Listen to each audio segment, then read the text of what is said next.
प्रधानमंत्री का जन्मदिन मनाया जा रहा है। दूसरी तरफ हमारी देवभूमि की महिलाएं अलकनंदा घाट पे धरने पे बैठे हैं, भूख हड़ताल पे बैठे थे। लेकिन क्या मामला है, क्यों आप लोगों को यहाँ आज तो बड़ी खुशी है कि तमाम लोग भाजपा के कार्यकर्ता लेके देश लेके तमाम सब लोग भारत के देश के प्रधानमंत्री नरेंद्र मोदी जी का जन्मदिन मनाया जा रहा है, लेकिन आप यहाँ पे अलकनंदा घाट पे क्यों भूख हड़ताल पे बैठे?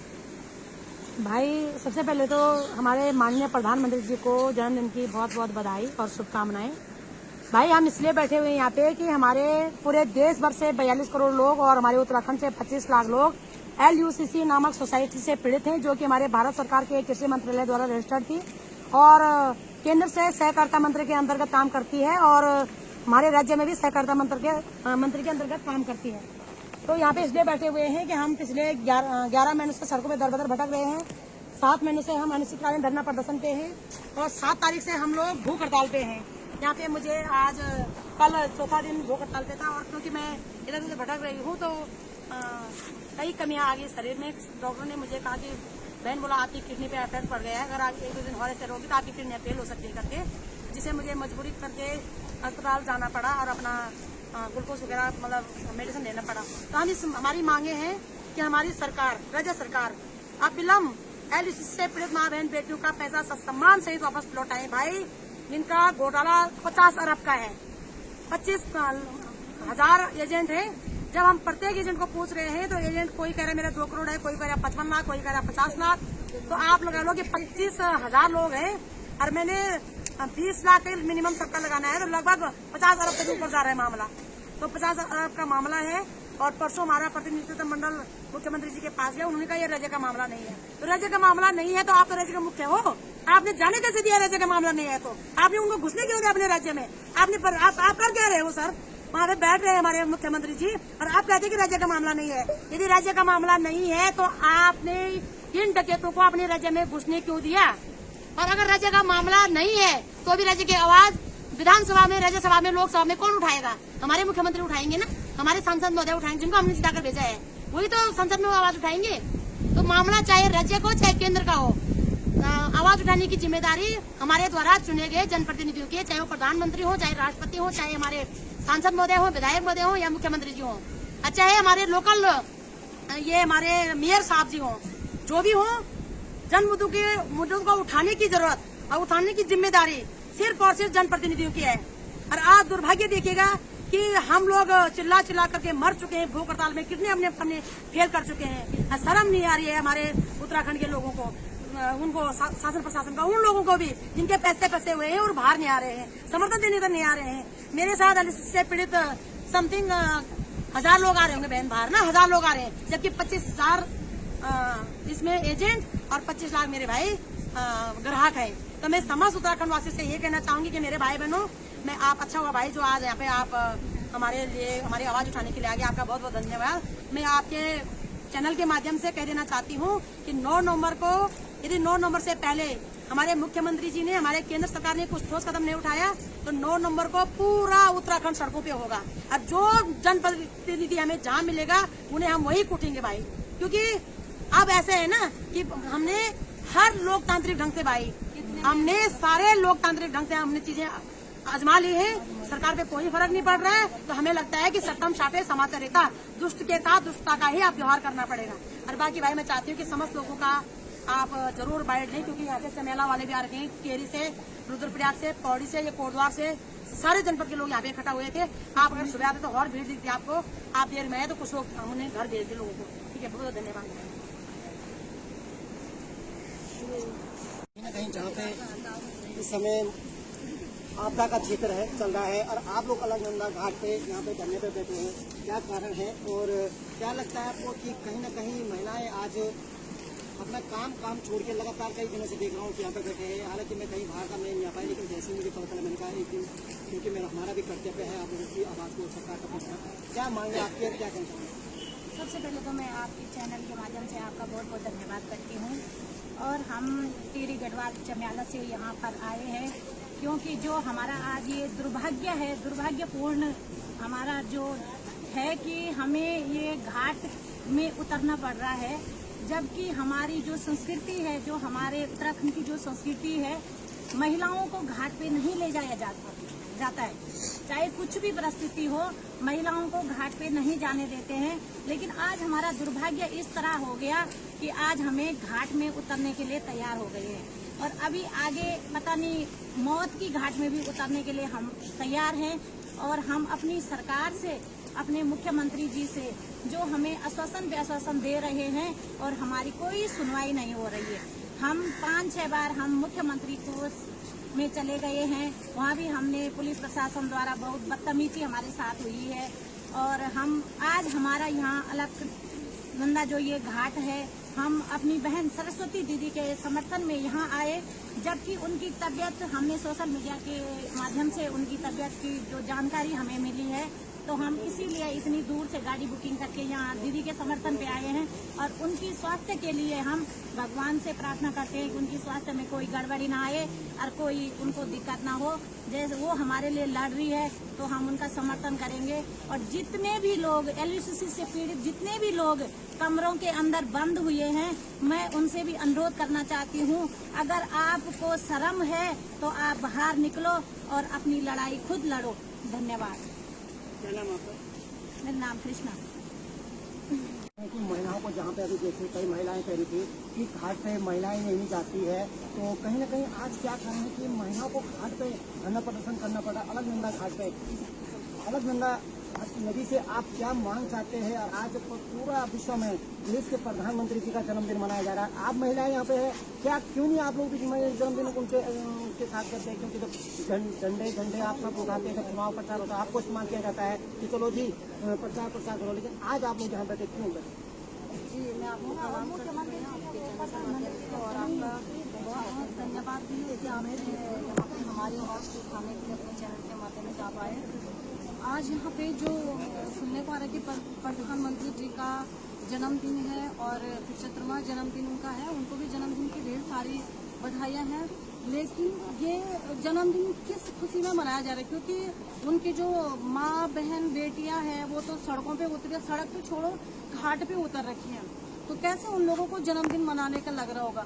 हमारे लिए तो जब से ये सोसाइटी गई है तब से तो हम अपने बच्चों का भी जन्मदिन भूल गए हैं, जो कि एक माँ के लिए सबसे बड़ा वरदान होता है कि जब उसकी पहली बार माँ बनती है। अपने बच्चों का जन्मदिन अपना तो दूर की बात है। तो जो ये हमारे देश के यशस्वी हैं, इन्हें तो अपने जन्मदिन से पहले अपने जो हमारी माँ, बहन, बेटे हैं, सबसे पहले तो ये इनके लिए मायने रखती है ना। क्योंकि बोलते हैं जब झंडे, आप बोल रहे हो कि हम इनके डंडे झंडे उठाते, हमारे बिना तो कोई सरकार बन ही नहीं सकती है वैसे भी। और जब सरकार हमने बनाई, हमने चुनी है, तो क्या उनका इतना भी फर्ज नहीं बनता हमारे लिए? एक बार हमारी आवाज़ सुनने के लिए उनके पास इतना भी टाइम नहीं है? थोड़ा सा अगर वो हमें आश्वासन देते हैं कि आपकी आवाज़ को हम उठा रहे हैं, सुन रहे हैं, कुछ तो हमें क्लू मिले कि हाँ हम आपके साथ हैं। आज तो ऐसा लग रहा है, मैं इस चैनल के माध्यम से बता देना चाह रही हूँ, और कभी कभी इमोशनल भी हो जाती हूँ, मैं भी होती, सभी होती हैं कि आज ऐसा लग रहा है जैसे हम अनाथ ही होंगे। सच में बता रही हूँ, मैं अनाथ ही लग रहा है मुझे भी। और यहाँ पे सरस्वती बहन है, कंटिन्यू इतनी हालत उनकी खराब हो गई थी कल कि हम इतने नर्वस हो गए थे। कल हमें ऐसा लगा अगर इनको कुछ होता है तो कल की डेट में इनके बच्चों को, इनके घर वालों, इनके हस्बैंड को हम क्या जवाब देंगे कि हमारी वजह से एक बहन ने अपनी जान गंवा दी है, तो इसकी जिम्मेदार कौन लेगा? घाट घाट पे हमारी महिलाएं बैठी हैं। मेरे को तो पहले से मैं सुनती थी तो हमारे अब सब माना जाता है कि महिलाएं लक्ष्मी हो तो उन्हें घाट पे नहीं जाना चाहिए। आज उन्हें दिख रहा है सब, ऐसा नहीं है कि किसी को नहीं दिख रहा है। हमारी उत्तराखंड की सरकार है, क्या उनके पास ये गया नहीं है, न्यूज गई नहीं उनके पास? कितनी बार हम देहरादून चले गए, इतनी बार चले गए अपने घर परिवार बच्चों को छोड़ के। पुलिस प्रशासन इतना गलत बिहेवियर हमारे साथ में करते हैं, किसी के कपड़े फटते हैं, कहीं से खून निकलता है, दिखता ही नहीं उनको। और ये डंडे झंडे हमने उठाए हैं, आज उसी का ही परिणाम हमें मिल रहा है। बीजेपी के नेता अगर हैं, कहीं जिंदा है, तो वो जरूर हमारे समर्थन में भी आ सकते हैं। ऐसा नहीं है कि वो लोग आते भी हैं तो कई बार छुप छुप के आते हैं, तो छुपने का क्या कि कोई चोरी तो वो कर नहीं रहे या कोई चोरी तो हमने की नहीं है।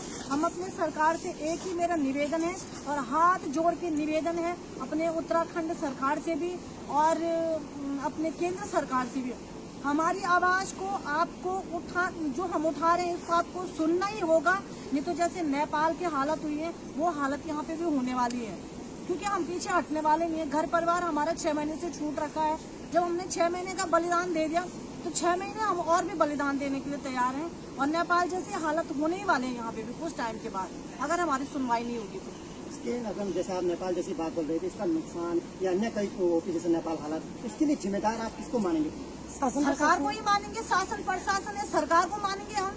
क्योंकि जब सरकार हमारी सुनी नहीं है, हम दिमाग से फ्रस्ट्रेट पागल हो जाएंगे ना, तो तब तो नेपाल से भी ज्यादा बदतर हालत होंगे। क्योंकि पागल इंसान तो कुछ भी कर सकता है। 25,000 महिलाएं, यहाँ अगर श्रीनगर की बात करूँ 500-600 मतलब 1000 भी यहाँ पे महिलाएं हैं, 4-5 हजार महिलाएं हैं। अगर 5,000 महिलाएं पागलपंथी दिखाएंगी तो क्या होने वाला है, आप अंदाजा लगा ही सकते हैं। श्रीनगर क्या पूरा देश ही तहस नहस हो जाएगा। 5 ही महिलाएं अगर काली का 5,000 महिलाएं अगर काली का रूप धारण करती हैं, अपनी पागलपंथी भी आ जाएंगी। क्योंकि लोग तो भैया हमें वैसे पागल बना रहे हैं। आपको यकीन नहीं होगा, लोग घर पे आके बोले पैसे हमने आपको दिए हैं और आप ही ने हमारे पैसे लौटाने। आप चाहे अपने आप को बेचो, घर बेचो, जिस पास घर होगा वो तो घर बेचे। हम तो रेंट पे रहते हैं, हम कहाँ से देंगे किसी का पैसा? हमारे तो यहाँ खाने पीने तक की भी अपने बच्चों को कैसे करके कर रहे होंगे। क्या नाम आपका? देश के प्रधानमंत्री जी का जन्मदिन है, बड़े धूमधाम से मनाया जा रहा है, लेकिन आप महिलाएं यहाँ पे अलग अलग क्यों ऐसे बैठे हैं? क्या आपकी मांगे है, क्या आपका ये मांगा है? सबसे पहले तो मैं आपके न्यूज़ चैनल वाले जो न्यूज़ चैनल से आप दिखाए हो, आपका बहुत बहुत धन्यवाद देना चाहती हूँ। और प्रधानमंत्री जी को, जो हमारे देश के प्रधानमंत्री जी हैं, उनको भी बहुत बहुत बधाई देना चाहती हूँ उनके जन्मदिन पे। लेकिन देखो, हम लोग जो है हमारे गढ़वाल में सबसे पहले क्या होता है, हमारे गढ़वाल में नारियों को घर से बाहर नहीं आने दिया जाता है, ठीक है। लेकिन हमारे गढ़वाल की नारियां देखो घाट पे बैठे, घाट पे आना ऐसे भी वर्जित है। कोई भी नारी गढ़वाल के आप पहले तो पूरे देश की नहीं रहती, लेकिन जो गढ़वाल की नारी है वो घाट पे आना वर्जित है। लेकिन हम लोग इतने परेशान हो चुके हैं, हम घाट पर बैठने के लिए मजबूर हो चुके हैं। क्योंकि हमारे जो शासन प्रशासन, हमारे जो चुने हुए नेता लोग हैं, कोई हमारी सुन रहे। ये दीदी लोग जो कल से बैठ रखी थी, कितने दिन से 7 दिन से यहाँ पर बैठ रही थी, हम उस दीदी के समर्थन में यहाँ पर आए हैं।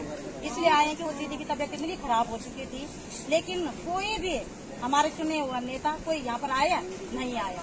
अगर कल के दिन उन्हें कुछ हो जाता तो कौन जिम्मेदार था इसमें, या कौन जिम्मेदारी लेकिन कोई यहाँ पर नहीं आ रहा है, न देखने के लिए आ रहा है, न कोई हमारे एलयूसीटी पीड़ित लोग आज 6 महीने से इतने परेशान है यहाँ पर, लेकिन कोई नहीं आ रहा है। हम इसलिए आपके कहने से आपको बधाई देते हैं और धन्यवाद है। क्या नाम आपका? रजनी, कहाँ से आए? घनसाली से। अभी मुझे ज्यादा 1 मिनट ऐसे मार रहा हूँ, आप खड़े हो जाना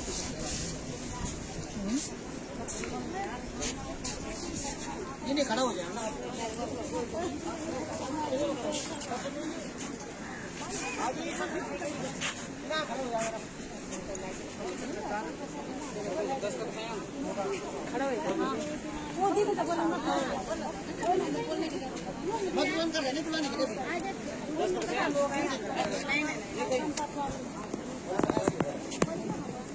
आप लोग खड़ा हो जाए तो तहसीलदार जी ने मुझको लिख के दिया था कि हम करेंगे उसका भुगतान सारा।